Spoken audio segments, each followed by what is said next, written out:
Alors, Monsieur Éric Dugas, j'ai pensé à vous pour notre conférence de clôture quand je vous ai écouté à la JNE du CFPIEN de Bordeaux. Décidément, on est abonné au JNE. Le 26 juin dernier, sur le thème « La scolarisation et l'orientation scolaire et professionnelle des jeunes avec un trouble du neurodéveloppement, TND, et deux points de l'école à l'université ». Nous voulions vous remercier d'avoir accepté l'exercice difficile d'une conférence de clôture de nos JNE 2024 de l'APSIEN sur le thème de la santé mentale. Nous avons le grand plaisir de prendre de la hauteur avec votre rapport de comparaison internationale du bien-être scolaire et des organisations, rapport réalisé pour le CNESCO en 2024, donc tout frais.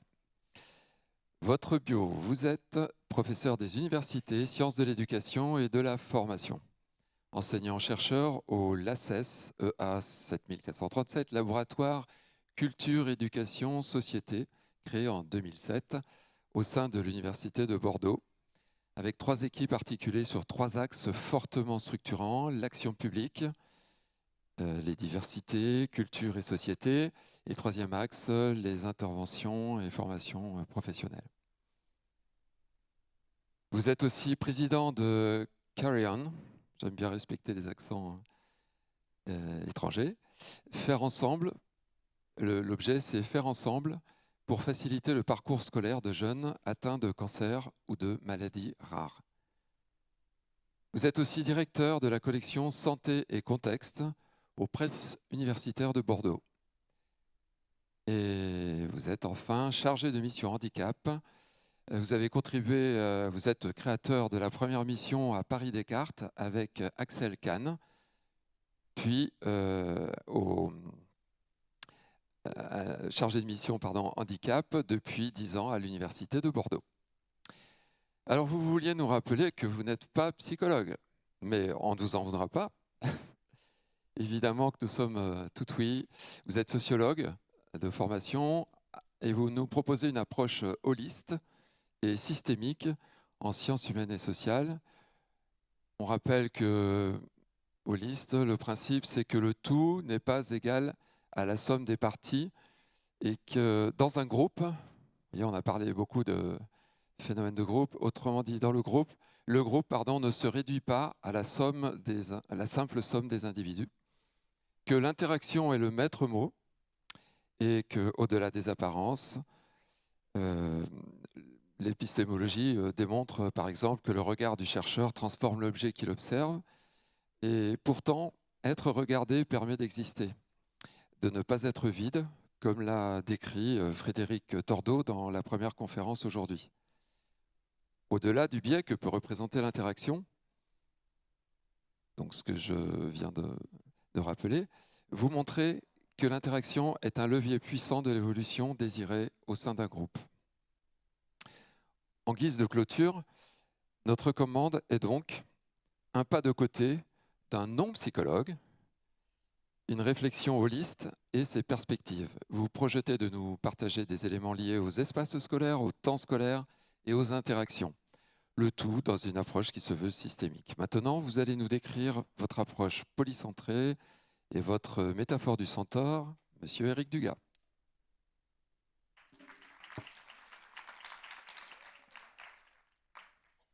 Évident, vous m'entendez? Pas évident d'intervenir du fait qu'en face, il y a plutôt des psychologues, mais j'ai pris beaucoup de notes. Donc je vais pouvoir essayer de combiner tout ce que j'ai entendu. Ce qui précédait résonne en effet avec mon approche, bien entendu, de sciences humaines et sociales. Et donc là, j'ai préparé un PowerPoint. On m'a demandé quand même de faire une synthèse d'un rapport de comparaison internationale du CNESCO, qui est énorme, où on avait choisi avec 2 collègues, un sociologue, professeur émérite Gilles Ferréol et Romuald Normand, qui est sociologue de l'éducation. On avait justement pour le CNESCO travaillé sur comment l'organisation d'un établissement peut favoriser, améliorer le bien-être de ses usagers, qui soient élèves bien entendu, mais aussi personnel enseignant et personnel non enseignant. D'ailleurs, dans ce rapport, il y a un chapitre que j'ai mis les invisibles et les invisibilisés, et je parle des AESH, des PsyEN, des médecins, des infirmières. Bref, comment faire vraiment ensemble et non pas que vivre ensemble. Ça, c'est une évidence. Alors, pour les slides, par habitude, vu que parfois il y a des personnes à distance, en tant que chargé de mission handicap, il y en a qui ont des altérités, et c'est la situation qui les met justement en handicap. Et donc, vous allez voir, j'ai mis que des contrastes qui sont noir sur blanc, noir et jaune, qui permet un contraste des couleurs pour ceux qui sont en altérité. Et donc, il y a, c'est pas pédagogique, il y a une surcharge de paroles, mais parfois, il y a des biais dans l'écoute ou des problématiques qui sont liées à cela. Donc, c'est pour ça que je fais défiler. J'ai entendu beaucoup de choses. Je pense que ce que j'avais prévu, je vais passer parfois à certaines diapositives. Le principal, vous les aurez de façon in fine pour ceux qui les demandent, parce qu'il y a des choses intéressantes qui ont été dites et je préfère toujours être dans l'adaptabilité vis-à-vis de cela. Alors oui, rapidement, est-ce que ça fonctionne ?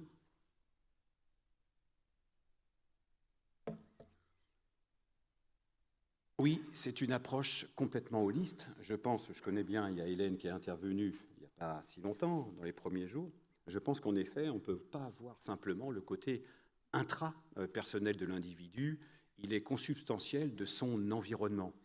Il faut avoir cette vision, justement, de l'environnement. Un écosystème. On l'a dit, je l'ai entendu, la santé n'est pas une absence de maladie, la santé mentale n'est pas une absence, en effet, de troubles mentaux. C'est un état de bien-être, c'est un équilibre. Et il y a plusieurs facteurs qui vont s'immiscer, des variables qui vont jouer. La vie publique, la vie privée, le stress, on en reparlera tout à l'heure, la relation aux autres, c'est important, la réalisation de son potentiel, ce qu'on peut appeler aussi les capacités d'un point de vue d'une approche sénienne, le faire-face, approche aussi goffmanienne très intéressante, et la contribution à la communauté. On a parlé tout à l'heure d'être plutôt un citoyen, pas un élève, pas un malade, pas quelqu'un qui est en dehors, mais c'est un citoyen en construction. Comme disait une anthropologue, on est dans le savoir grandir de l'individu. Ça, c'est important. Et je pense que le contexte temporel, le rapport au temps, le rapport aux espaces joue. La pandémie, la Covid, vous verrez, on en parlera tout à l'heure un tout petit peu, a été un amplificateur justement d'un certain mal-être ou d'un certain bien-être. Et le rapport à l'espace, le rapport aux autres, le rapport au temps a été justement un facteur aussi très déclencheur. Ça, c'est important. Donc, je n'ai pas apporté de réponse. J'ai entendu tout à l'heure, il y a des questions. À chaque problématique, on peut trouver des solutions. Vous êtes psychologue. Vous avez en face de vous des situations qui sont de type complexe. C'est comme une grosse pelote, une pelote de laine. Il va falloir essayer de tirer les bons fils. C'est malléable, ça change, ça dépend évidemment de l'interaction. Il faut savoir plutôt sortir au-delà de ces frontières. Donc pourquoi ne pas avoir deux réponses, mais des réponses ? Alors j'avais travaillé avec Éric de Barbieux, qui travaillait donc sur la violence scolaire. Il partait souvent au Canada. D'ailleurs, il avait apporté un ancien ministre pour voir ce qui se passait, pour éviter de parler que de décrochage, de difficultés, mais plutôt de raccrochage, de réussite éducative. Là aussi, les mots font les choses. On en parlera tout à l'heure. Éric de Barbieux nous rappelait souvent la phrase que disait une citation de ses collègues canadiens, « À toute situation complexe, s'il y a une solution, forcément, c'est la mauvaise ». Donc, il n'y aura pas de solution pour ma part. Et je reprendrai un de mes ouvrages préférés, et un auteur préféré, Marcel Mauss, neveu de Durkheim, qui disait justement, il faut savoir aller au-delà de ses frontières. C'est peut-être là qu'il y a une vérité à trouver. Eh bien, je pense que quand on est psy-EN, quand on travaille justement plutôt cloisonné dans un silo et qu'on n'arrive pas à travailler en résonance avec autrui, le silo amène le silence et en général, ça amène des frustrations énormes et on va voir que justement, il faut rester dans son cadre d'intervention, mais en même temps aller vers, et ça c'est important, mais on pourra en parler. J'ai entendu ce matin, oui, le premier miroir, c'est l'autre.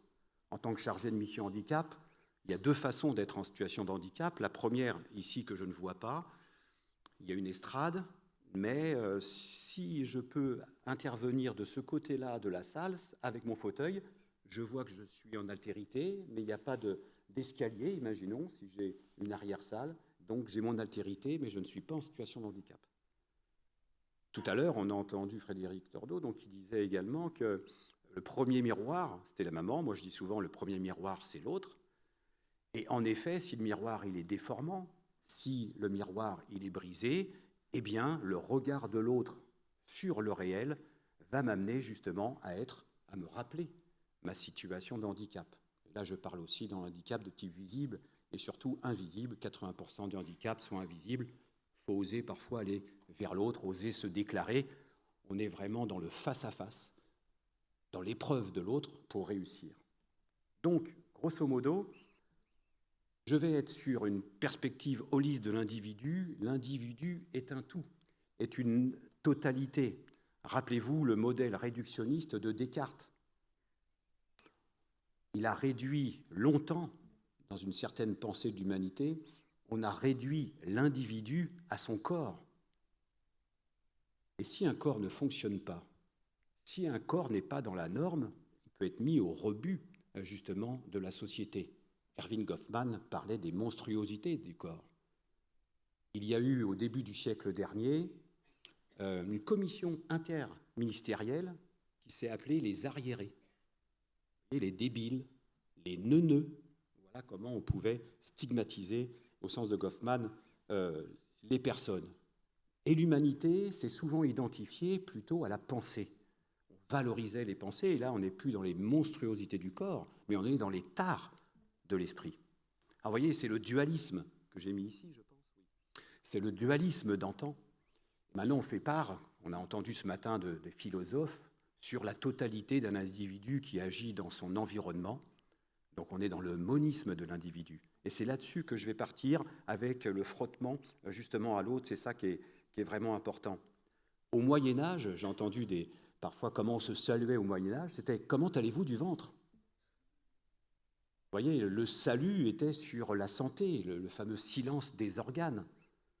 Donc maintenant, heureusement qu'on ne dit pas comment va-t-on ou comment vas-tu du corps, même si on sait qu'il y a un deuxième cerveau. Les avancées de la connaissance font tomber plusieurs tabous comme ça.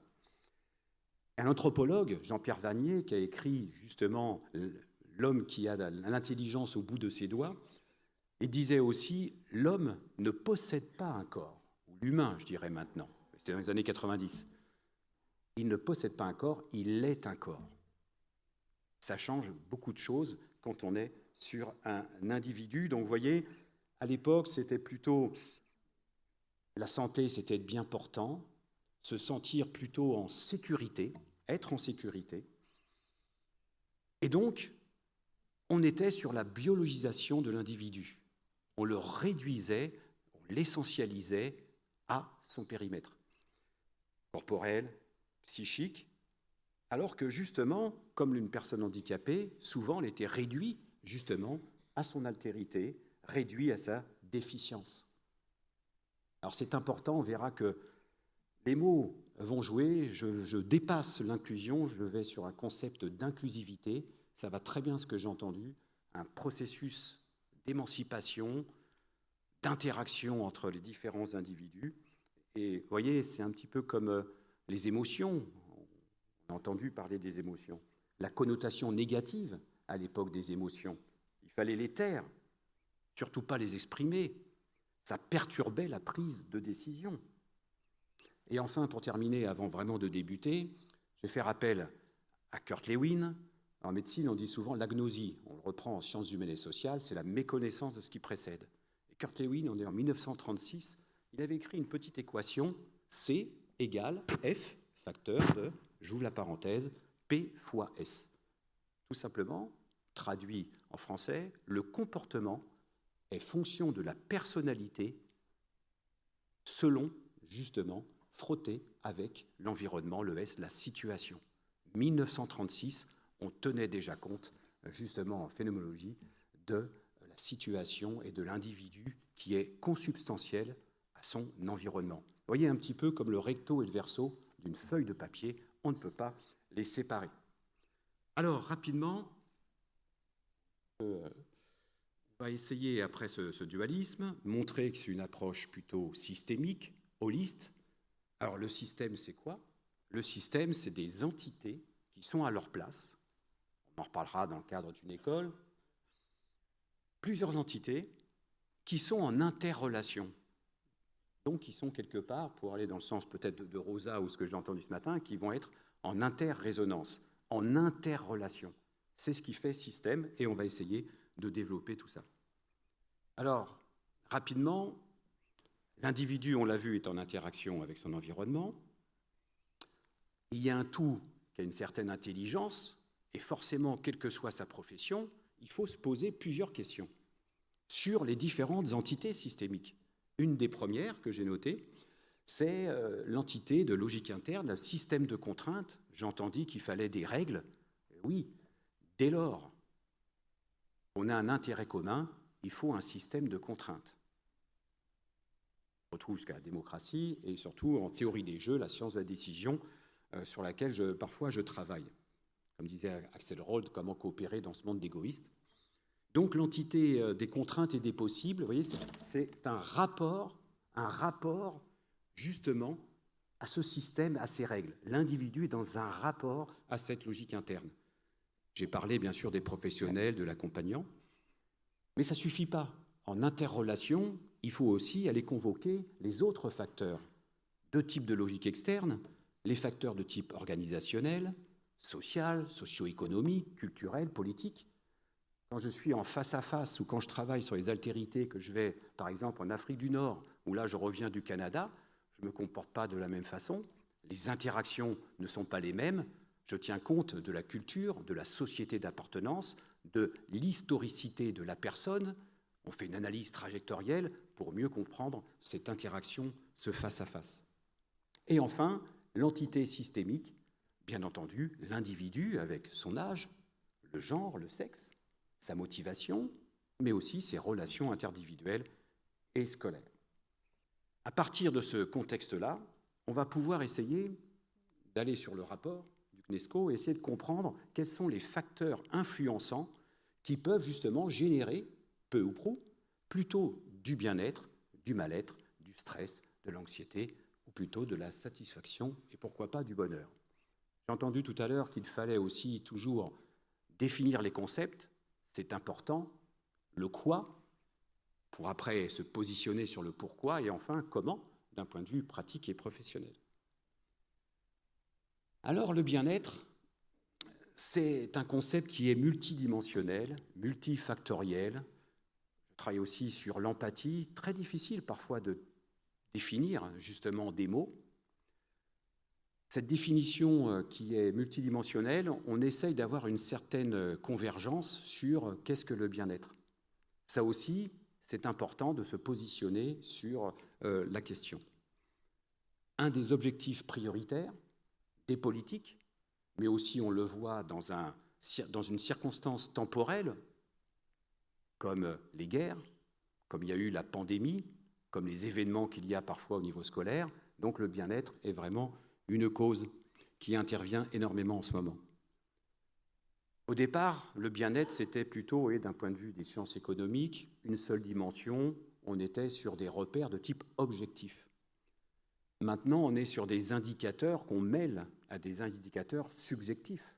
La personne peut mieux savoir justement si elle est dans un mal-être ou dans un bien-être. Et donc, on tient compte de toutes les conditions matérielles, profession, santé, éducation, sociabilité, loisirs, et on peut donc travailler sur plusieurs dimensions. Mais là encore, c'est très compliqué de créer des instruments de mesure du bien-être. Est-ce qu'on arrive à un certain consensus ? En général, on dit que le bien-être, on coupe deux orientations.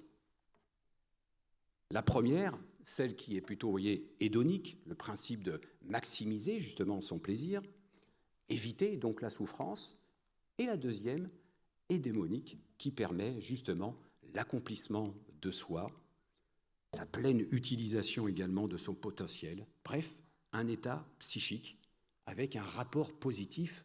Nous sommes dans une définition du bien-être. Mais attention, des voix s'élèvent pour dire que le bien-être n'est pas forcément sur ces deux orientations. Ça dépend encore des facteurs que je vais vous transmettre. En fonction des disciplines scientifiques, à l'intérieur de ces disciplines, en fonction des orientations paradigmatiques qu'on peut avoir, et également il peut appréhender la manière spécifique, c'est le bien-être qui peut être physique, mental ou social. Donc vous voyez, on peut aussi décaler un peu ces définitions. Donc, quand on est dans le cadre du bien-être, on va se poser la question, comme on l'a vu, d'une approche qui est plutôt globale, voire écosystémique, on en reviendra. Alors là, elle est mal placée, parce qu'on a du mal à tout lire, mais bon. Et donc, on s'éloigne de la vision que je vous ai transmise tout à l'heure. J'ai entendu tout à l'heure ne pas tomber dans des injonctions. Les injonctions au bien-être. Les injonctions ou les quasi-injonctions au bonheur. Ça, je pense que c'est important aussi. Je travaille sur l'empathie. L'empathie ne doit pas être justement une compétence affichée dans une grille. On a parlé de Foucault tout à l'heure. Les grilles, ça enferme, disait Foucault. Donc attention aux quasi-injonctions. Je suis un être humain, donc forcément, je suis avec mes altérités, avec mes plaisirs, avec mes difficultés. Donc, je joue là-dessus. Et vous êtes tous psychologues, et en tout cas la majorité. Boris Cyrulnik vient de faire un dernier ouvrage très important, où justement il dit non, attention à l'injonction parfois tyrannique de la résilience. C'est important ça aussi. Voilà, on ne dépasse pas forcément, dit-il, une souffrance. Si on échoue, ce n'est pas simplement un manque de volonté. Et il le dit, c'est pas tout seul qu'on peut y arriver, c'est avec tout un écosystème. Et il reprend d'ailleurs un proverbe africain où il faut tout un village pour élever justement un enfant. Là encore, ça résonne à ce qu'on a entendu précédemment, l'écosystème, les résonances entre les différentes personnes. Donc ça, c'est important. Et souvent, il parlait même, il allait jusqu'à la culpabilité qu'on peut avoir, en tout cas moi, sur l'empathie et le bien-être. Certains culpabilisent de ne pas mettre en exergue leur capital. On a tous un capital empathique, mais comment le cultiver ? Je travaille aussi avec des jeunes donc dans nos recherches atteints de cancer, avec des psychologues, avec des coordinateurs, des personnes qui sont des médiateurs en santé, en sciences humaines et sociales, des assistantes sociales, des socio-esthéticiennes. C'est pas évident. Et certains me disent, au bout de quelques années, quand je suis en silo, donc souvent un peu seul, et je ne suis pas en équipe interdisciplinaire, comme j'ai entendu, eh bien, mon capital empathique commence à se réduire au fur et à mesure. C'est pareil quand on entend les mamans, car dès qu'on est sur le care, on entend plus les mamans qui viennent au détriment parfois de leur vie sociale ou professionnelle et vont s'occuper justement des différentes altérités. À partir de ce bien-être, je vais essayer d'aller sur les différents points concernant justement la synthèse donc qu'on m'a demandé, liée au rapport, vous avez compris, écosystémique, le rapport aux espaces, on l'a entendu tout à l'heure, on l'a entendu aussi au niveau du numérique, le rapport au temps. Alors là aussi, je vais en parler et je mettrai les temps au pluriel. Je citerai un de nos collègues qui est plus là, qui l'année dernière est décédé et qui avait fait un travail magnifique sur justement le temps. Alors, rapidement, je vais brosser. Est-ce qu'on peut un petit peu reculer là ? Sinon, je vais tourner la tête et je ne suis plus dans une belle interaction. Juste le repousser parce que, en fait, vous voyez, c'est une situation de handicap liée au rapport à l'espace. C'est la démonstration, hein, souvent. Voilà, merci, c'est gentil. Merci beaucoup. Voilà. Ah, impeccable. Voilà. Alors, qu'est-ce qu'on peut dire rapidement quand même sur les enquêtes ? Alors, ce que j'aime bien, c'est quand même regarder les enquêtes de type méta-analyse. On confronte les résultats et on regarde ce qui se passe au niveau des pays. Là aussi, vous voyez, les cultures, les sociétés font que ce qui domine parfois dans les rapports montre aussi des disparités, des inflexions en fonction du pays, de la culture d'appartenance. Mais il y a parfois aussi des constantes, donc on va essayer d'aller voir un petit peu dans différents pays. Alors en général, les enseignants, les élèves se portent bien. Mais on l'a entendu depuis 2 jours, la vigilance s'accroît quant à la santé mentale. Et on le retrouve justement dans les enquêtes de l'OMS 2017, 2020 et récemment également. Et on a parlé des adolescents. Là aussi, c'est important. On s'aperçoit que chez les adolescents, il y a aussi une montée en puissance en lien avec le stress, l'anxiété et donc les problématiques liées à la santé mentale. On va en reparler. Il y a des grandes enquêtes internationales que vous pouvez aller voir sur Internet, bien sûr, HBC, qui est sur les comportements en matière de santé, qui travaille justement sur différents âges scolaires. Tous les 4 ans, il y a une grosse enquête. Quand même, je peux vous dire, il y a 40 pays qui doivent répondre à ce type de questionnaire. Et par exemple, quand on pose la question sur le ressenti des élèves, globalement, 1/3 s'y ennuie. Mais la majorité aime beaucoup l'école. Par contre, le stress augmente. Et là, c'est intéressant. Là, ce n'est pas la variable espace ou temporelle qui va jouer, c'est qu'on s'aperçoit en effet que le stress augmente plutôt chez les filles et surtout chez les lycéens et lycéennes. Donc ça montre bien qu'il y a 2 facteurs importants, l'âge et également le genre.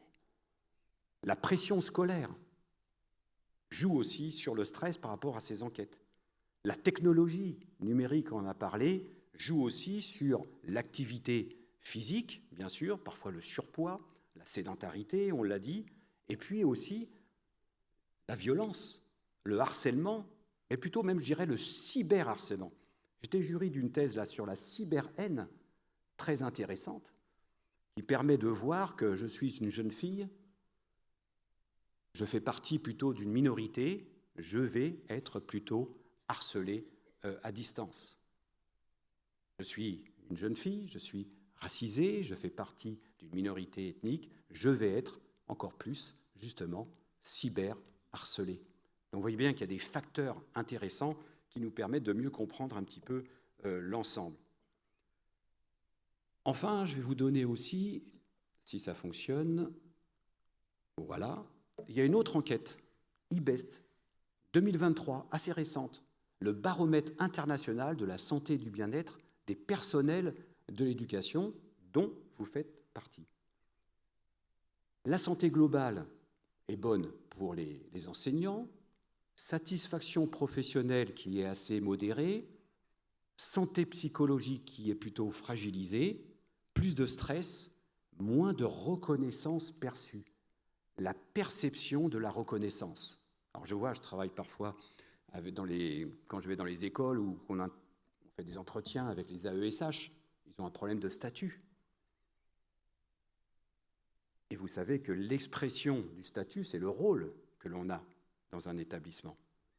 On peut le retrouver chez les infirmières. Une médecin scolaire avec qui je travaillais me disait « Ok, moi j'ai à peu près 7000 élèves à suivre. Comment peut-on travailler dans ces conditions ?» Et donc dans ce cadre-là, c'est la reconnaissance. Ce matin, j'ai entendu qu'on parlait du philosophe Honnête. En effet, il a écrit un magnifique ouvrage sur la reconnaissance. Et il disait, si on vit l'expérience ou le déni de la reconnaissance, ça devient la société du mépris. On peut s'isoler, on peut décrocher d'un point de vue de sa profession, on peut être disqualifié d'un point de vue sociologique, et donc il faut avoir cette reconnaissance et non pas le déni de la reconnaissance. Sinon, on est dans le mépris de l'autre et des autres. Ça, c'est important aussi à signaler. Alors, si vous voulez aller voir quelques travaux sur la santé mentale, physique mais aussi sociale, on interroge la corrélation et non pas le rapport de causalité, je ne rentre pas dans les détails, une corrélation qui peut être forte entre la santé mentale et la réussite, justement, scolaire. Alors, comment faire? Comment la promouvoir? En général, les enquêtes internationales nous donnent 3 choses. L'écosystème se retrouve, stratégie globale d'intervention, on l'a entendu encore de façon très effective, les pratiques socio-pédagogiques, nous-mêmes quand on intervient dans les écoles, on a créé justement une intervention socio-éducative pour les jeunes qui sont en retour en classe atteints de cancer. Et comment travailler sur un processus empathique vis-à-vis de ses pairs, les élèves, quand certains stigmates de la maladie se voient, se perçoivent, et donc quelque part on fait appel à ces représentations vis-à-vis d'autrui. Alors, stratégie globale d'intervention, l'exemple du programme Kiva, vous pourrez aussi aller voir sur Internet, l'origine, elle vient de Finlande, c'est un programme anti-harcèlement, et justement qui favorise l'empathie, qui travaille sur comment cultiver l'empathie, développer l'empathie. Et il propose 3 types d'interventions. Il faut que la communauté soit accueillante. Comment accueillir l'autre? C'est important, c'est l'un des piliers. Le sentiment d'appartenance. Là aussi, qu'est-ce que le sentiment d'appartenance? Se sentir accepté, soutenu et inclus. On parlera tout à l'heure de qu'est-ce que c'est l'inclusion. Et enfin, le côté socio-émotionnel, travailler sur les attitudes, la connaissance et les compétences. On retrouve des programmes en France, bien entendu. On a le programme phare sur le harcèlement, avec à peu près 400 référents déjà qui sont formés. En Italie, notre app aussi sur le cyberharcèlement. Et donc, on travaille sur le vécu, on crée des activités, on vit, on expérimente justement ce harcèlement. On travaille sur des récits, on est sur des échanges, un débriefing qui peut être interindividuel ou collectif. Et puis, ça nous permet donc, après coup, de mieux comprendre ce qui se passe. Donc, on est sur une stratégie, vous voyez, globale, avec 3 piliers pour travailler sur ces phénomènes. Il y a aussi le problème politique. C'est pour ça que je parlais du micro au macro. Il faut que les politiques interviennent. On en reparlera tout à l'heure. Vous irez voir CASL aux États-Unis, 40 États qui travaillent sur un programme avec des chercheurs, avec des outils, et bien entendu, qui sont toujours validés scientifiquement. Le côté scientifique, ce n'est pas, comme disait un petit peu Durkheim, ce n'est pas simplement de la prédiction. Si on s'éloigne du terrain, c'est pour mieux le mettre en lumière, justement. La recherche permet de magnifier un petit peu le terrain, et le terrain magnifie également souvent la recherche. Donc, vous voyez, des politiques de qualité, des programmes d'études, et enfin, ce qu'on ressort dans les enquêtes, c'est la pertinence et la durabilité des interventions. Il faut qu'il y ait des traces, il faut que ça se fasse dans la durée, pas sur l'instant. Et là aussi, il y a une stratégie à avoir, et en général, il faut une participation active des enseignants, des élèves. On pourrait rajouter, en fonction de certains espaces, également les autres professionnels qui interviennent. Mais là aussi, comment motiver? Comment inciter à transformer ces conduites? Bon nombre ont du mal, c'est la théorie du changement. Comment je peux intervenir? Est-ce que j'ai une intention à changer? Ça aussi, c'est un travail qui doit se faire en amont. Vous pouvez faire n'importe quelle formation. Si je n'ai pas une intention à transformer les manières de faire, de manière d'être, c'est compliqué. Donc, s'il y a intention, il y aura attention. Ça, c'est important aussi à signaler. Alors, des facteurs d'influence, là je vais aller un petit peu plus vite, des facteurs d'influence, des espaces, j'ai dit, des temps, des temporalités, c'est pour ça que je suis content d'intervenir juste après vous, et des interactions. Alors je vais aller très vite, le rapport du CNESCO, il a à peu près 150 pages, on a une 50aine de bibliographies de références, donc j'ai pris quelques moments choisis qui peuvent être importants pour vous. Travailler sur les espaces et travailler aussi sur l'architecture. Je suis psy-EN, j'ai discuté avec quelques-uns. Comment je suis, dans quel espace j'interviens pour être dans le face-à-face avec l'autre. D'ailleurs, comment je me place dans ce face-à-face. On appelle la proxémie. Comment trouver non pas la bonne distance, mais la juste distance, qu'on appelle l'eumétrie. C'est compliqué, et l'espace peut façonner justement les individus. Les espaces, en psychologie, justement de l'espace, les espaces ne sont pas des simples décors, disait Moser en psychologie de l'environnement. Ils influencent nos comportements et nos manières également d'être. Et là, je fais appel à Fischer. Pour les plus simples, Churchill avait dit, plus ou moins, les hommes construisent les maisons, à leur tour, les maisons façonnent ceux qui y habitent, ceux qui s'y meuvent. Donc, vous voyez bien cette interaction encore systémique qu'il y a entre l'individu et son environnement. Il faut penser aux environnements pour sa santé, pour son bien-être, mais aussi pour la santé mentale. Alors j'ai donné quelques exemples, bien entendu. Quand je vois les écoles françaises, lisez le rapport avec des photos magnifiques. Vous voyez des écoles-villes, des écoles-blocs qu'on retrouve en Australie, en Norvège ou ailleurs, ou au Japon. Ce n'est pas du tout notre architecture qui est type cour. Une cour bétonnée, le gros établissement, ça permet un petit peu la surveillance. On est sur l'aspect sécuritaire d'un point de vue architecture, d'un point de vue des espaces. On l'a entendu tout à l'heure, c'est important les espaces. On est sur l'aspect écologique, économique, énergétique, voire esthétique. On oublie beaucoup de choses pour travailler tous ensemble avec les architectes. C'est justement travailler également dans cet espace sur la pédagogie. Il y a des personnes qui sont dans ces espaces. L'espace est rarement pensé dans ce cadre-là. Quand on connaît les facteurs d'influence de certains facteurs qui peuvent être des stresseurs de l'environnement, eh bien, on est étonné. Vous voyez, vous mettez des belles baies vitrées plein sud. Quand on habite dans le sud-ouest, en général, on ferme les rideaux et on met de la lumière artificielle. C'est un stresseur de l'environnement. L'air est un stresseur de l'environnement. La lumière, et je ne parle pas des troubles de type simplement autistique, le son également joue. Le regard également au climat, le regard qu'on peut avoir aussi sur la nature. Bon nombre de recherches en méta-analyse ont révélé ces impacts sur le bien-être et la santé également mentale. Donc les facteurs d'influence deviennent des causes du stress. La densité, le sentiment justement d'entassement. Voilà pourquoi à une époque, d'un point de vue sociétal, social, on a élargi les trottoirs. Sentiment de densité, de stress, d'anxiété. On a mis de la lumière dans les rues. Et donc l'école est sur un modèle social, n'est pas sur encore un modèle pédagogique, et pourtant bon nombre d'écoles dans le monde essayent de le faire.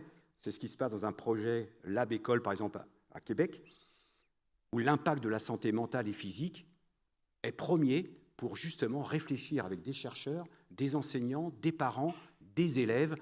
Je suis plutôt dans une démarche très maussienne, c'est-à-dire plutôt ascendante que descendante. On l'a entendu tout à l'heure, toute démarche descendante amène, vous verrez, aux inégalités et à creuser le fameux I des inégalités, mais j'en reviendrai là-dessus tout à l'heure. Alors, rapidement, les espaces, vous avez compris, ne sont pas des simples décors. On a les facteurs d'influence que je viens vous citer, et aussi, chose importante, on m'avait dit d'insister, on l'a fait dans le rapport, les espaces interstitiels, les escaliers, on l'a entendu ce matin, les couloirs, ces espaces de respiration qui deviennent des espaces de tension et de pression. J'ai entendu aussi une question ce matin sur la cour de récréation. Je lisais un bel ouvrage à l'époque, dans les années 2000, d'une anthropologue, une collègue, Julie Delalande, qui montre bien qu'en effet, l'espace de récréation, il est genré. Les plus jeunes, les plus faibles, les plus vulnérables sont plutôt à l'extérieur. Donc vous voyez comment penser cet espace. Et je pense qu'on doit le faire avec toute la communauté éducative. Alors, beaucoup de travaux essayent de réfléchir à ces espaces, à ces pauses. On le reverra tout à l'heure d'un point de vue temporel. Alors, quelques exemples. Dans ces espaces qui sont délicats à traiter, eh bien, des exemples qu'on peut retrouver en Nouvelle-Zélande, en Finlande, où ils créent des espaces dans les écoles où il y a 250 mètres carrés. On réfléchit, je l'ai mis rapidement, à un espace qui est flexible dans le temps, qui permet de répondre aux besoins de chacun, besoin de travailler en individuel, besoin d'être en coopération ou besoin d'être simplement dans du collectif, aussi bien entre pairs que de façon dissymétrique avec l'enseignant ou avec un autre intervenant. Donc 60 enfants avec 3 enseignants dans un espace qui est pensé. Ce n'est pas les gymnases. Quand on fait l'éducation physique et sportive, où il y a 3 classes dans un gymnase, et on met des rideaux pour séparer les 3 classes. Là, c'est l'enfer. Vous voyez ? Aussi, je voulais aussi faire un point, je l'ai entendu aussi, sur les toilettes. Très, très peu de recherches sont faites sur les toilettes. Un ouvrage, donc on l'a cité dans le rapport, de Brody avec ses collaborateurs, a dit, mais il faudrait quand même avoir une politique pour repenser cet espace des toilettes. Et j'ai mis aussi le CDI. J'ai une de mes thésardes, justement, à Rennes, qui travaille sur les CDI. Elle parle des micro-lieux. Le CDI peut s'exporter dans d'autres sous-espaces.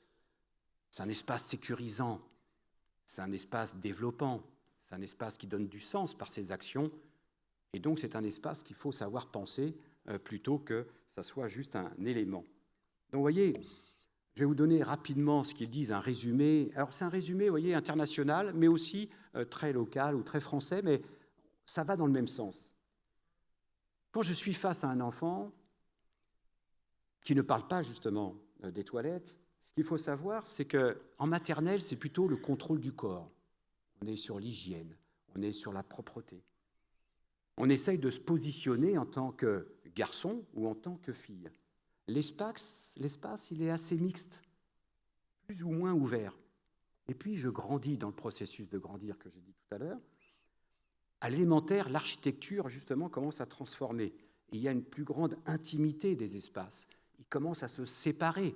Et c'est une séparation de type genré. Les sociabilités souterraines sont justement différenciées. Au collège, il y a une augmentation justement de ce cloisonnement plutôt genré. On développe à l'intérieur son propre mode de sociabilité. Donc ce n'est pas les mêmes usages en fonction des âges, mais surtout en fonction du genre. Au lycée, moins de confort dans les toilettes quand on fait une étude exhaustive de cet espace, mais c'est un espace privé, c'est l'espace de l'entre-soi, de l'intimité. On a entendu parler des transgressions, c'est aussi l'espace des transgressions.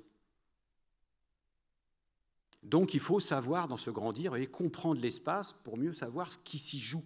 C'est ça qui est important. Donc ça peut être un levier aussi de la compréhension. Alors là, je vais aller sur l'Australie, un exemple de levier avec des espaces scolaires qui sont ouverts sur la communauté. Vous voyez, on ne se referme pas sur soi-même. Éric de Barbieux parlait il ne faut pas sacraliser l'école. L'école de la sécurité, l'ouverture ou la fermeture, ça joue énormément. Et là, vous voyez, quand on est sur ces thématiques, en Australie, on va s'ouvrir et on est dans des temps scolaires et hors scolaires. Là, je reviens du Canada, on a travaillé sur des jeunes en vulnérabilité dans les quartiers sud de Montréal. L'école était ouverte le samedi, le dimanche matin, il y avait des activités. C'est l'école qui appartient vraiment à la région.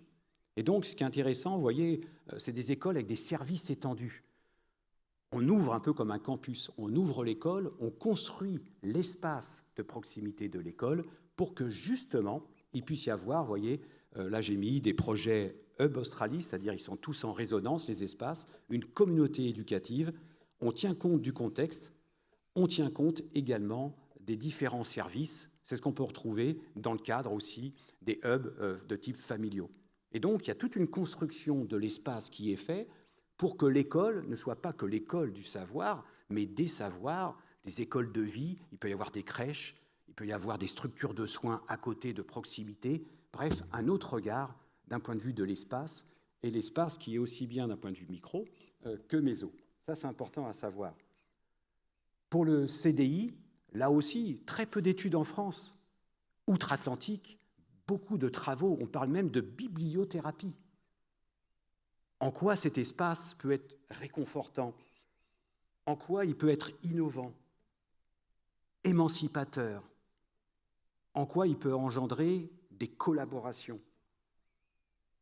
Et en fait, dans tous les rapports, mais là on est outre-Atlantique, on est justement sur l'augmentation, quand c'est maîtrisé bien sûr et bien compris, cet espace bien pensé, on est sur l'augmentation bien sûr de la santé mentale, un bien-être plus important des élèves, car l'espace il est sûr, il est sécurisé, et surtout c'est un espace avec des actions ciblées.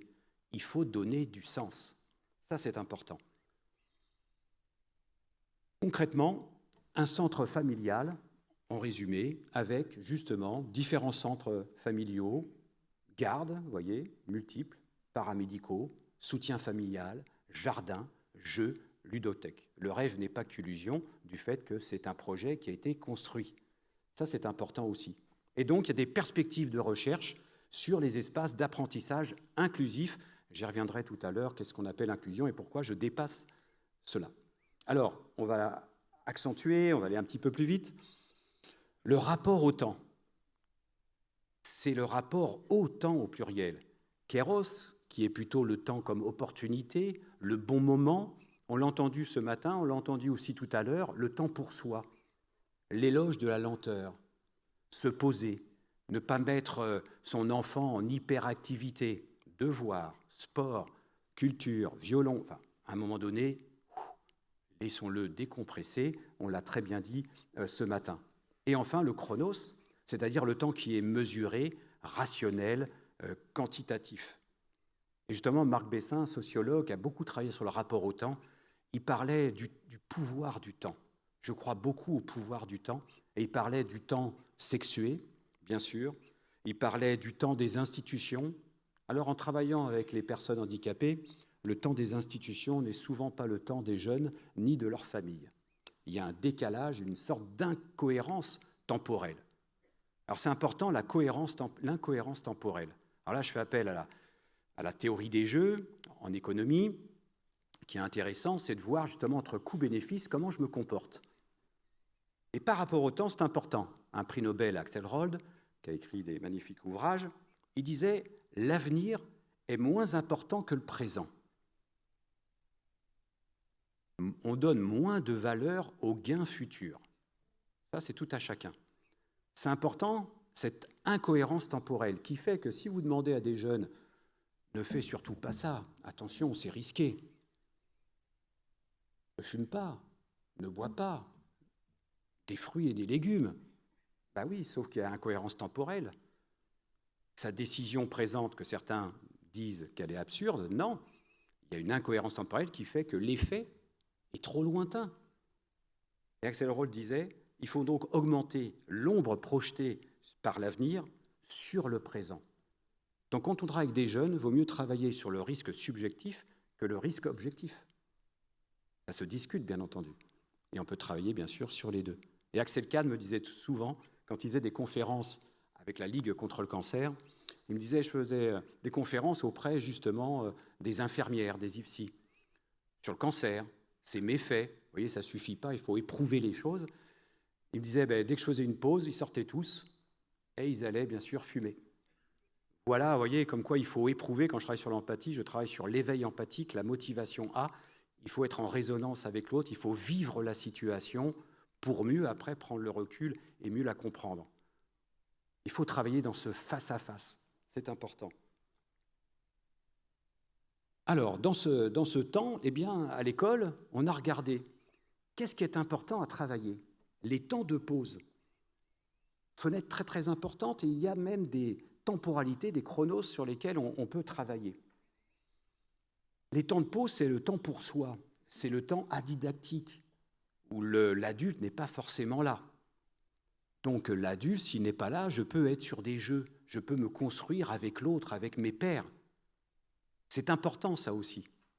Mais attention, le risque, je le dirai juste après, le risque, c'est également des jeux dangereux. On a écrit tout un grand article sur les jeux dangereux à l'école. Les espaces interstitiels font partie, justement, de ces jeux dangereux.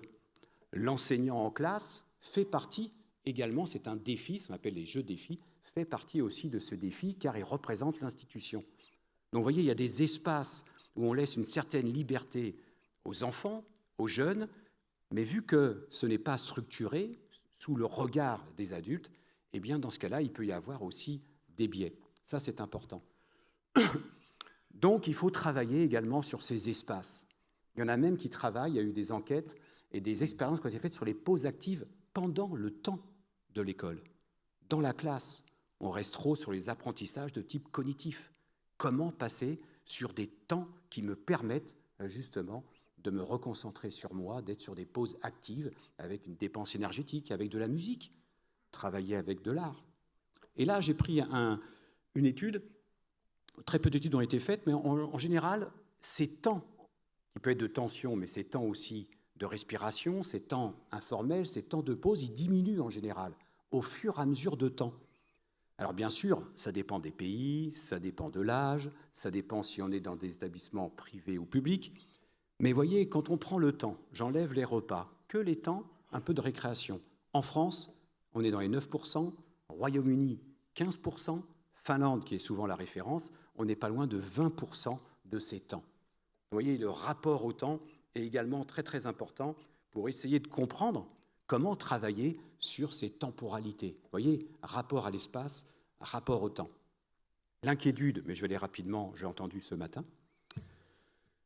La santé mentale et physique, bien entendu, si le temps de pause diminue, et si je rajoute, bien sûr, après, tout ce qui est lié au numérique.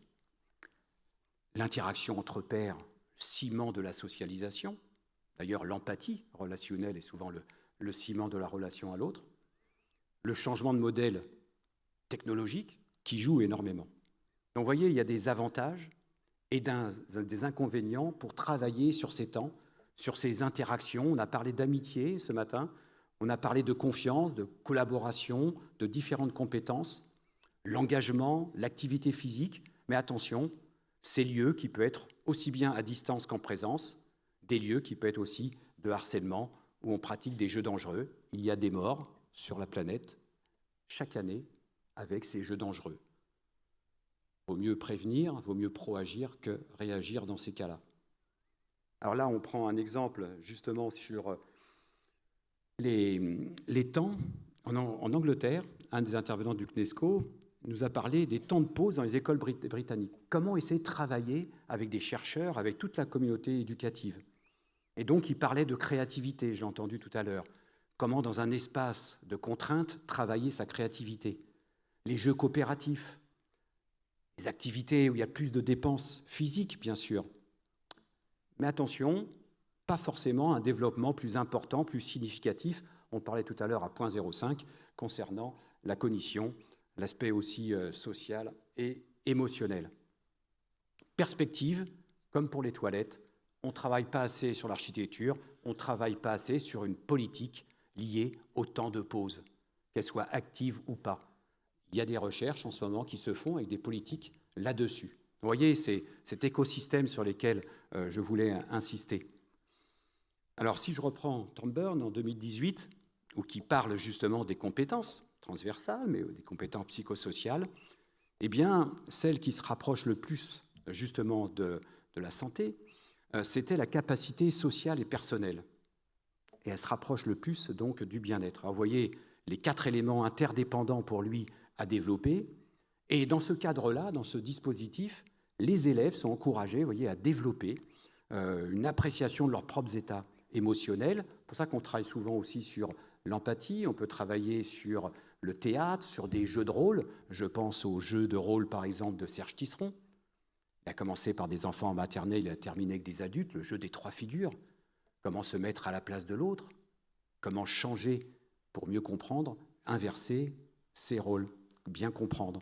Vous voyez comment on peut justement travailler sur les sentiments des autres, faire en sorte qu'on peut aider de façon plus efficace à résoudre également des conflits. Donc vous voyez, c'est tout un travail qui est fait sur ces temps-là avec des dispositifs en travaillant sur 4 éléments interdépendants. Pareil, il est développé dans le rapport.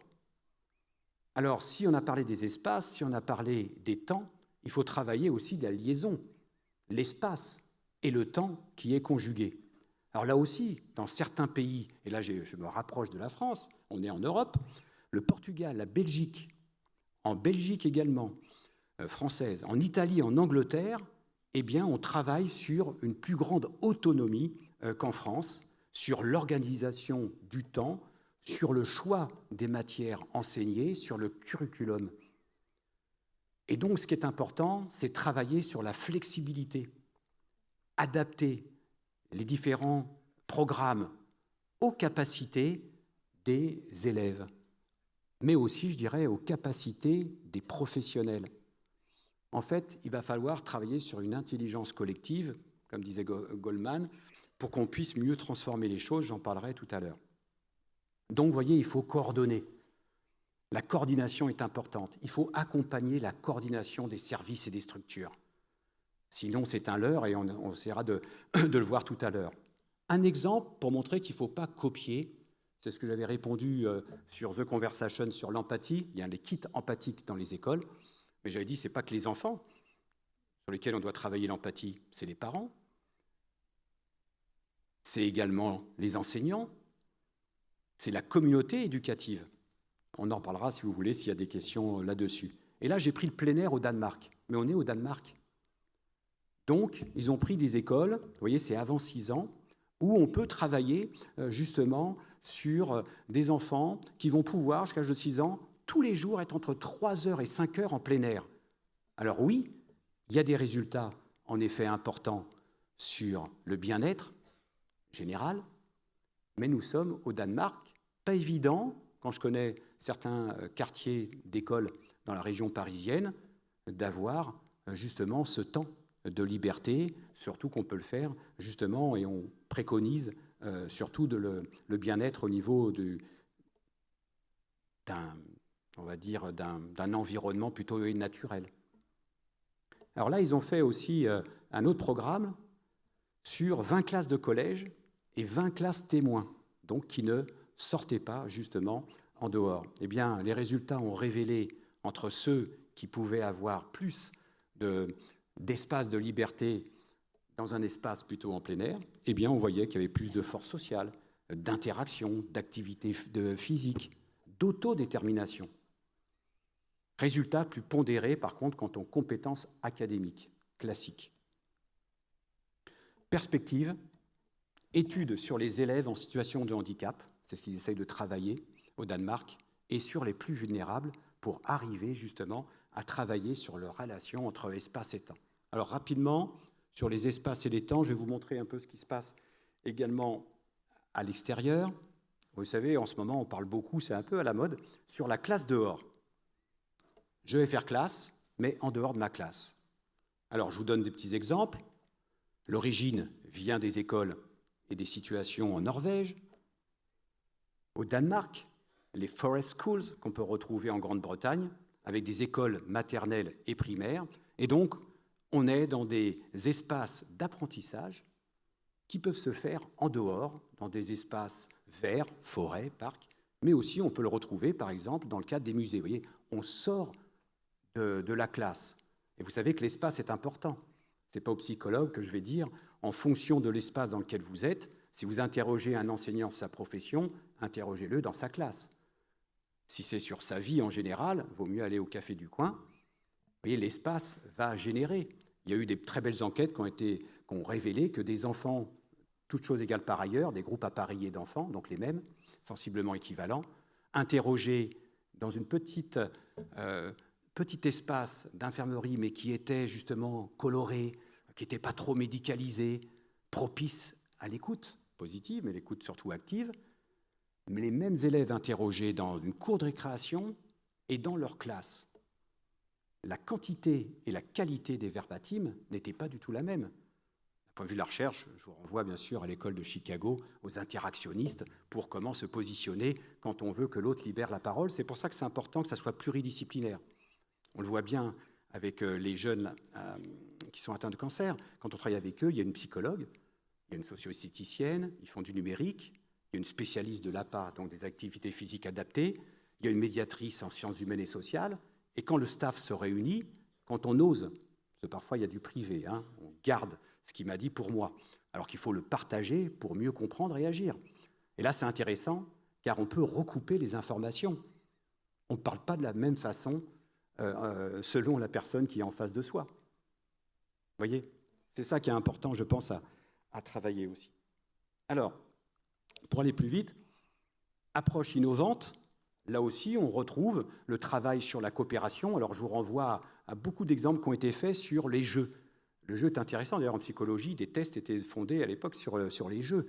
Le jeu est un révélateur, c'est un véritable laboratoire. Quand on entre dans le jeu, on se prend au jeu. Et donc, forcément, on ne joue pas un rôle. On n'est pas dans la désirabilité sociale, qui est un biais, en tout cas pour nous, dans les enquêtes en sociologie ou en psychologie sociale. Il y a aussi des activités où on peut faire des activités, vous voyez, plusieurs fois, plusieurs journées par semaine. Et là, on travaille toujours en dehors des classes. Et il y a bien sûr une résonance qui se fait sur le bien-être général de l'enfant. Mais attention, des voix s'élèvent aussi, quelques réserves, en sciences d'éducation, Sylvain Connac par exemple, qui dit que ces sollicitations de l'extérieur, est-ce que j'ai bien compris les implicites ? Est-ce que j'ai bien retraduit subjectivement ce qu'on me demande dans l'apprentissage ? Est-ce que je ne me fais pas assaillir par tous les stimuli qui m'environnent ? Et donc, certains élèves n'ont pas les codes, vous le savez bien, scolaires, comme parfois les parents, ne sont pas dans ces normes, et donc les résultats peuvent être, bien sûr, plus délétères pour ces jeunes. Donc, attention à ces postures de certains enfants qui ne vont pas forcément bien comprendre cela. Vous voyez, le rapport à l'espace, le rapport au temps, Et puis, on a entendu, j'ai dû rajouter une petite slide rapide, mais je vais aller très très vite. J'ai vu les intervenants sur le Covid, qui est un amplificateur de ce qui se passe, le rapport au temps. J'habite chez moi, je suis 4, 5, 6, 7 personnes dans une famille, dans une problématique de mètres carrés, de rapport à l'intimité, lié au numérique aussi. Est-ce que j'ai un ordinateur à chaque fois dans les familles? Il y a eu des travaux assez extraordinaires là-dessus. Une chose bénéfique, vous prenez entre guillemets, le fait du télétravail. Ben moi, des personnels en situation de handicap à l'université qui étaient stigmatisés, le miroir de l'autre, c'était de dire « oui, bon, en plus, handicap invisible, elle se prend 2-3 jours en télétravail, tranquille. » Ah, on s'est aperçu qu'on peut être efficace, et je ne parle pas de l'empreinte carbone et autres, mais on peut être efficace, on peut être plus disponible, on peut travailler. Donc, quelque part, vous voyez qu'il y a des instances, il y a des espaces, il y a des moments, des temporalités qui nous permettent de changer un petit peu l'ensemble.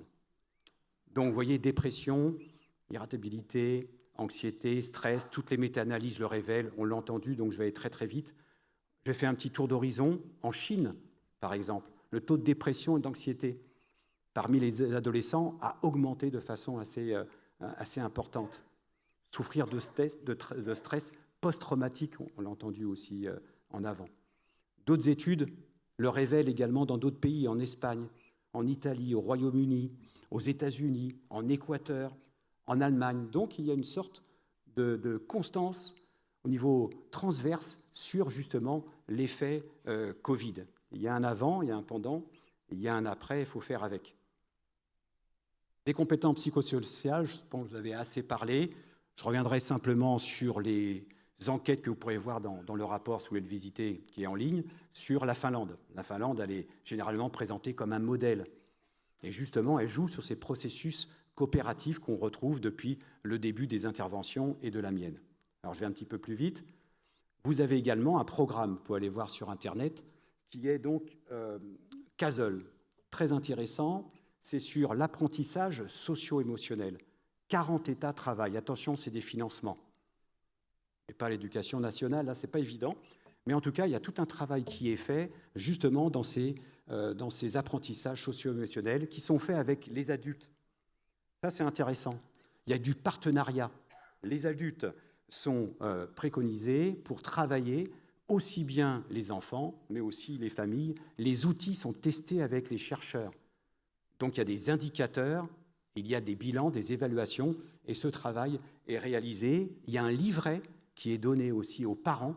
Donc, vous voyez les parents vont interpeller l'école parce que, justement, l'école s'en saisit.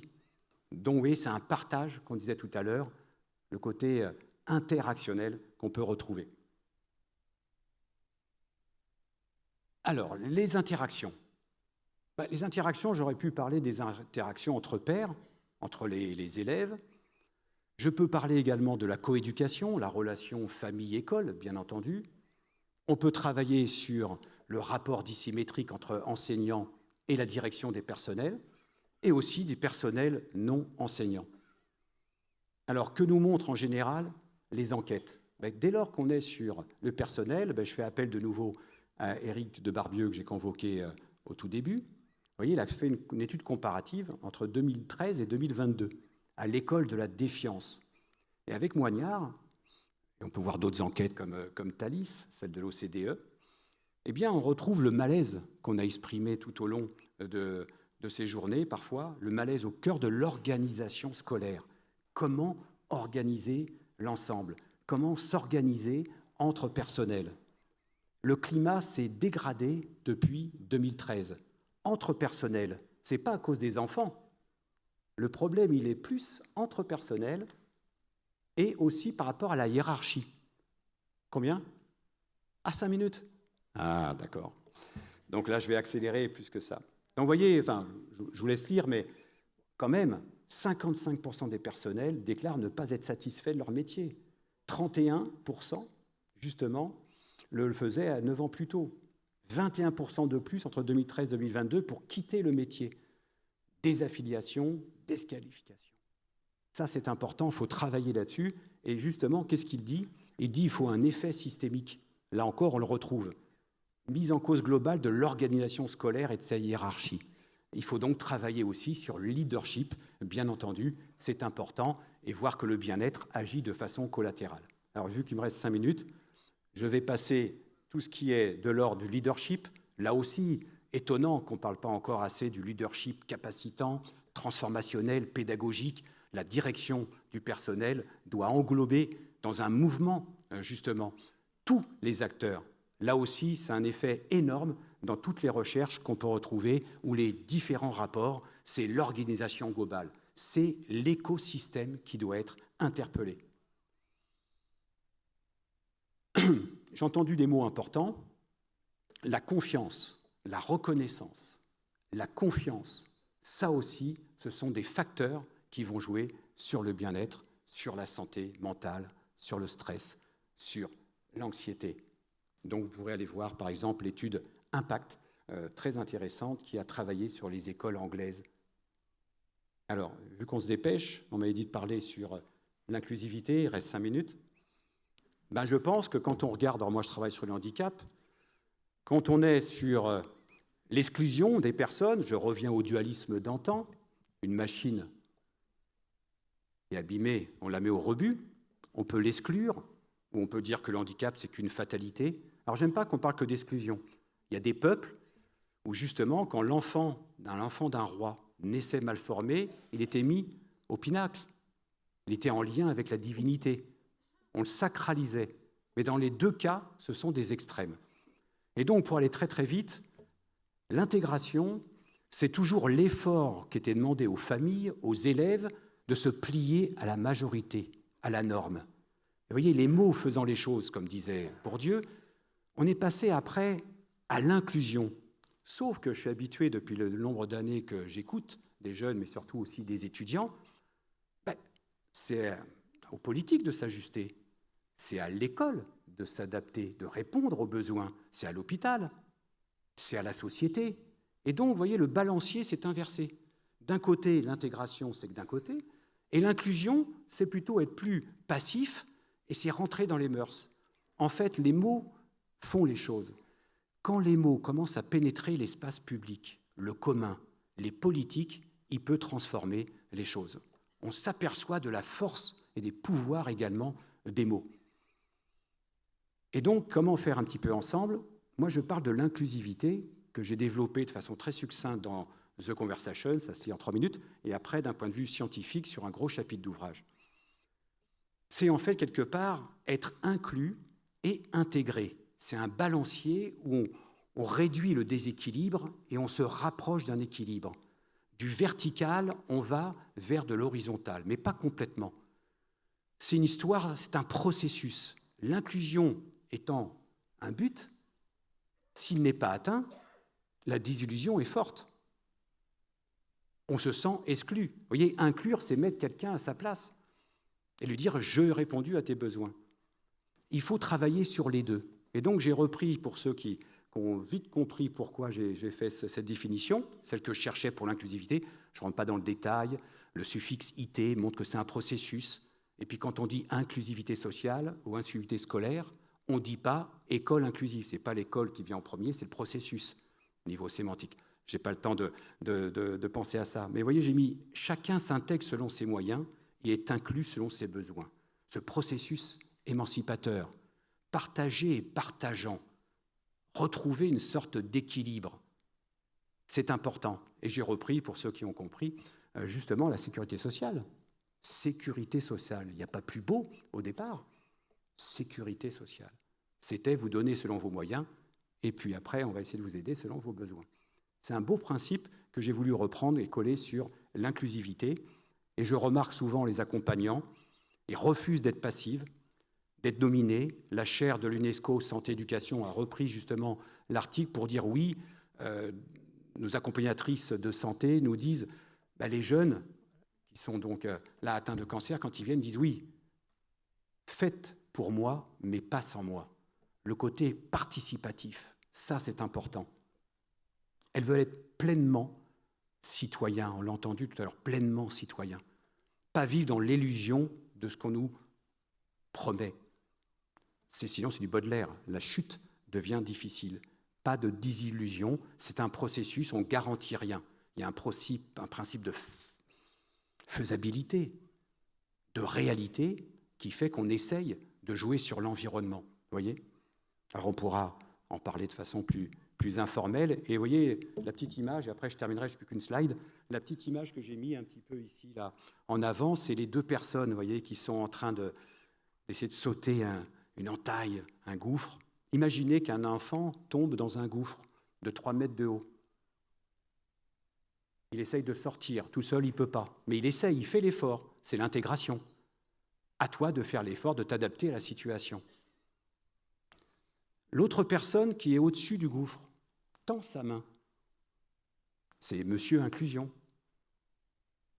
Mais 3 mètres, impossible, s'il n'y a pas l'effort de monsieur intégration. Donc vous voyez, cet élan dynamique qu'il faut, c'est justement jouer sur l'inclusion et l'intégration. Alors beaucoup de personnes ont essayé de dire qu'il faut dépasser l'inclusion. C'est un leurre, vous voyez, sur Internet, toutes les personnes, les familles qui sont justement déçues, on nous promet l'inclusion, on n'y arrive pas, même moi à l'université, forcément on ne peut pas répondre à chaque situation complexe, je l'ai dit tout à l'heure. Alors certains parlaient d'une société inclusive, Charles Gardou bien sûr, plutôt que l'inclusion qui est informant. La transition inclusive, le capitaine, l'intégration inclusive sont des juristes. Bref, on a essayé de voir quel est le concept qui permet, dans les manières d'agir et d'être, d'aller faire un élan dynamique d'émancipation. C'est un processus, ce n'est pas une fin. Et j'arrête là-dessus. Alors, attendez, ça je passe. Attendez, je finis juste. Non, attendez, non. Ça je ne le fais pas, c'était pour les psychologues. On verra dans les interactions comment travailler, mais je n'ai pas le temps. Je vais juste finir là-dessus. 3 minutes. On peut me laisser 3 minutes ou pas ? Vous voyez, c'est l'histoire simplement, vous voyez, quand on est dans le côté, alors là, vous voyez, c'est Ebersol qui a parlé justement des personnes qui interviennent sur des besoins, mais qui deviennent des besoins de service et non pas éducatifs. Et donc, on est chacun dans sa sphère. Mon statut va me dire que je vais exister parce qu'on m'a catalogué. On m'a mis une étiquette, on l'a entendu depuis ce matin. Alors qu'il faut aller dans une perspective, dit Ebersold, plutôt polycentrée, qui permet justement de renforcer, d'étendre les liaisons entre les uns et les autres. Ça, c'est très important. Je remarque que chacun travaille en silo, donc forcément en silence. Il n'y a pas cette interaction et forcément, ça peut amener justement des biais pour l'ensemble. Alors, les freins à cette approche moins verticale, en microéconomie, Esther Duflo, qui a été prix Nobel quand même, femme magnifique en France, parlait aussi de l'idéologie. Vous voyez, l'idéologie, on fait appel à ses croyances. Et s'il y a ce fameux « i », eh bien, on fait appel aussi à l'ignorance. Souvent, c'est vertical descendant. On ne connaît pas la réalité de ce qui se passe et les décideurs décident. Très descendant, c'est l'ignorance de la réalité vécue. Il faut faire appel justement à tous les partenaires, mais aussi aux jeunes et aux familles. Et enfin, l'inertie. On le sait bien que quand on a décidé dans son libre arbitre de faire un projet, même si on s'est trompé, très difficile de changer d'idée. Et donc j'avais dit qu'à un moment donné, si malheureusement il y a l'idéologie, faute de preuves, la vérité d'opinion et pas de faits scientifiques, s'il y a l'ignorance de la réalité par nos politiques et l'inertie, eh bien ça creuse le sillon du 4e I, les inégalités, et on se retrouve, c'est un psychologue qui a été après professeur au Canada, qui a écrit un ouvrage magnifique qui s'occupait des enfants aux difficultés comme un caméléon sur une jupe écossaise. À chaque pas, le caméléon, il change de couleur. Oui, ça épuise. Et je pense que chacun, quand on n'est pas dans un travail polycentré, interactionnel, systémique, eh bien, on arrive à ce type d'être caméléon, de m'épuiser, d'aller vers l'épuisement professionnel, d'aller vers le burn-out, bien entendu, comme on a pu l'entendre. Quelques pistes. Tous les acteurs du système, il faut qu'ils soient ensemble. Travailler sur tous les niveaux, du micro au macro. Il faut une démarche non pas descendante, mais ascendante, avec les jeunes, les familles, les enseignants, les personnels non enseignants. Il faut travailler sur 2 concepts qu'il faut vivre, la confiance et la reconnaissance. Goldman parlait d'une intelligence collective. Si la majorité d'une structure, une école, d'une structure ne donne pas du sens, n'adhère pas au projet, il n'y aura pas de transformation. Et on peut se retrouver dans l'épuisement parce qu'on est seul. Et on se regroupe et on est dans ce silence de soi, de l'entre-soi. Il faut une majorité, l'intelligence collective. Alors pour finir, et là j'arrête. Oui, avec le Sur le centaure. centaure. Ok. Mais je vais vous laisser lire et puis comme ça je laisse. Sur le centaure, c'est important parce qu'on parlait d'hybridation ce matin, on l'a entendu, très riche. L'hybridation peut être une force. Vous savez, dans le handicap, on est souvent dans l'entre-deux, la période de liminalité. Vous l'avez dit pour l'adolescence. Et souvent l'adolescence, c'est justement se poser en s'opposant. Ce côté hybride, ce principe de liminalité, c'est entre deux. Il faut le dépasser. Il y a une philosophe, justement, qui parlait du centaure. Moi, je parle d'autres hybridations, mais disait « le monde devient hybride ». Donc, il faut magnifier la diversité, aussi bien des professions que des altérités, mais sans gommer les différences. Donc, travailler sur son secteur d'intervention, mais pas être réduit, comme j'ai appris par les psy-EN, justement, réduit à la médecine scolaire. Je pense que c'est attention, on va techniciser justement le métier. Donc il faut faire ce pas de côté pour qu'il y ait une véritable justement transformation, une métamorphose justement de cette hybridation qui deviendra une force et non pas une altérité qu'on va négliger. Voilà, je vous remercie. Merci beaucoup, Éric Dugas.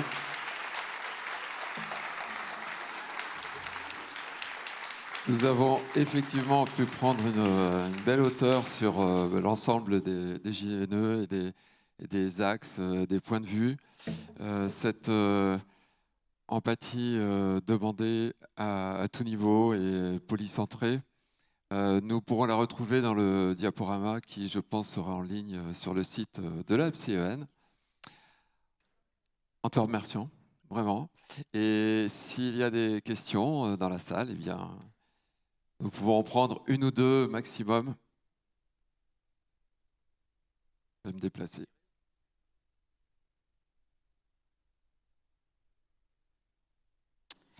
Et si quelqu'un peut aller chercher les collègues de La Rochelle qui se retrouvent, qui sont un peu de ci, de là, éparpillés dans la salle, pendant ce temps-là, ça serait parfait. Oui, je voulais intervenir là parce que à la suite de votre intervention, je m'interroge un peu sur la conception derrière cette perspective systémique. C'est-à-dire, j'ai l'impression que dans ce qui a été présenté, effectivement, vous nous avez parlé du rapport à l'espace, du rapport au temps. Enfin, quand on est sur le terrain, dans les établissements scolaires, on voit bien que les acteurs, ceux qui ne travaillent pas forcément en silo, mais qui sont quand même sur le terrain, ont peu de prise par rapport à tout ça. Et donc, est-ce qu'on n'est pas en face d'un risque de glissement? Tous les exemples internationaux que vous nous avez donnés le confirment. D'une évolution, d'une perspective systémique qui consisterait essentiellement à faire en sorte que ce soit les relations interpersonnelles qui changent ou que ce soit les individus qui changent. Et donc, j'en veux pour preuve que dans la slide que vous nous avez montrée, les principes qui sont énoncés, c'est la conscience de soi, l'auto-management, la possibilité de flexibilité. Et donc, en fait, est-ce qu'on n'est pas, y compris par l'intermédiaire de la mise en œuvre des compétences psychosociales, dans la mise en œuvre de gouvernement des conduites que devraient intérioriser au plus tôt les jeunes générations. Je ne reviens pas sur l'école hors la classe, parce qu'on pourrait faire référence aux travaux de l'équipe ESCOL sur les malentendus, et est-ce que ce type de pratique ne contribue pas à renforcer justement les implicites pour les jeunes de milieux populaires? Mais bon, ça peut être un autre débat. Donc, est-ce que vous pouvez nous expliquer, en fait, votre positionnement par rapport au changement systémique, à la perspective systémique, qui, pour moi, comporte aussi des transformations institutionnelles et organisationnelles? Oui, vous avez complètement raison. Alors, n'oubliez pas que les comparaisons internationales, dans le rapport, on est sur des comparaisons internationales, on ne donne pas notre propre sentiment dans un rapport. Donc c'était vraiment faire un état des lieux. Oui, l'approche systémique, c'est une dynamique. Donc ça peut changer chaque élément du système et les interactions vont façonner cet ensemble. Mais attention, comme je dis, il faut que chacun garde sa spécificité, mais en même temps soit en résonance avec ses spécificités, qu'il ose aussi aller un petit peu au-delà de ses frontières, ne pas rester cloisonné. Et quand vous parlez des classes dehors, c'est pour ça que j'ai mis à chaque fois le bémol, hein, dans le rapport à chaque fois on a mis les précautions qu'il faut avoir et surtout tenir compte, comme je l'ai dit, quelle société, quelle école, quel pays, quel jeune. Donc il y a aussi des implicites qui sont complexes à travailler. Moi je pense que oui, on ne travaille pas toujours en silo. Par contre, quand on voit les difficultés dans les écoles du fait d'un manque de leadership, du stress, de l'anxiété qui peut augmenter, regardez ce qui se passe au niveau de certains personnels non enseignants comme les AESH, les difficultés de positionnement, je pense qu'il faut avoir un autre regard sur ce système et sur les différentes entités de ce système. Et vous savez, dans la recherche sur les jeunes atteints de cancer, on a travaillé, non pas au CHU, on a créé un lieu tiers, pas un tiers-lieu. Un lieu tiers, enfin il est créé un lieu tiers depuis 2012, où justement, dans ce lieu devient un espace de transition. Un espace où un citoyen se construit. Il n'y a pas forcément un malade, un médecin va venir en mobilité, va repartir, donc l'espace joue, et les différentes professions qui interviennent n'interviennent pas forcément en silo, ils se retrouvent justement ensemble pour débriefer, pour travailler la matière. Vous voyez ? Donc, mais précisez votre question sur le système. Alors, je vous propose, en fait, de poursuivre la conversation, mais en plus, ce que vous venez de nous proposer comme réflexion et comme réponse, sans tout dévoiler, je pense, va nous interpeller par rapport au sujet de nos prochaines journées nationales d'études. C'est-à-dire ? Ah ben attendez, un peu de suspense. Mais s'il n'y a pas d'autres questions, en tout cas, merci beaucoup, Monsieur Dugas. J'ai vous le remercie micro. Encore une intervention. Sinon, on va perdre la moitié de la salle. Hein. Alors, court, merci. Oui. Donc déjà, je voudrais remercier tous les organisateurs et tous les intervenants pour ces 3 jours passionnants. Ensuite, première question très concrète, est-ce que vous avez une référence bibliographique qui nous donnerait de manière plus concrète des pistes en accord avec ce que disait Catherine sur comment nous, sur les choses où on peut avoir une influence, hein, à notre modeste niveau, hein, parce qu'on n'est pas architecte, etc., alors qu'il y aurait effectivement plein de choses à faire, mais sur notre modeste niveau, quelles sont les différentes expérimentations qui se passent un peu partout en France et à l'international qui pourraient, on va dire, nous permettre d'essaimer quelque chose, voilà, à notre modeste niveau. Et deuxième question, très courte, moi, la loi de 2005, je trouve qu'elle a fait avancer les choses sur le handicap et c'est très bien. Par contre, l'inclusion sur le terrain, on constate qu'elle a quand même des effets pervers et qu'ensuite, on ne donne pas forcément les moyens. Voilà. Donc, en quoi l'inclusivité pourrait, dans ce concept d'inclusivité, en quoi il pourrait éviter cet écueil? Merci beaucoup. Oui, alors déjà, le rapport du CNESCO, toutes les expériences sur 120 pages, et il y a à peu près une trentaine ou quarantaine de pages de références bibliographiques avec les liens où vous pourrez avoir justement l'ensemble du travail. Mais c'était aussi d'avoir le pouvoir d'agir, les différents éléments du système, la possibilité de choix et de décision, ce qu'on appelle justement les capabilités. Et je pense que parfois, on se restreint dans un statut. C'est pour ça que j'ai parlé du statut, par exemple, des psy-EN. Pour l'instant, si j'ai bien compris. Ah non, c'est que nous, justement, on ne veut pas être restreint et certains veulent nous restreindre. Oui, en c'est fait. bien ce que je dis. C'est l'inverse. Oui, justement, très très bien. Vous ne voulez pas être restreint, c'est ça la dynamique, justement, polycentrée, systémique, c'est pas être restreint et avoir un pouvoir d'agir parce que vous pouvez tous agir, à un moment donné, avoir une réflexivité sur, justement, le bâti, sur les lieux, comment travailler sur les temps, comment travailler sur les interactions. Ce n'est pas réservé justement qu'à certains. Enfin, l'inclusivité, je suis complètement d'accord avec vous. L'inclusion, justement, vu que c'est une fin, la désillusion est forte quand on n'a pas les moyens. C'est pour ça que je parlais d'intelligence collective et de réalité.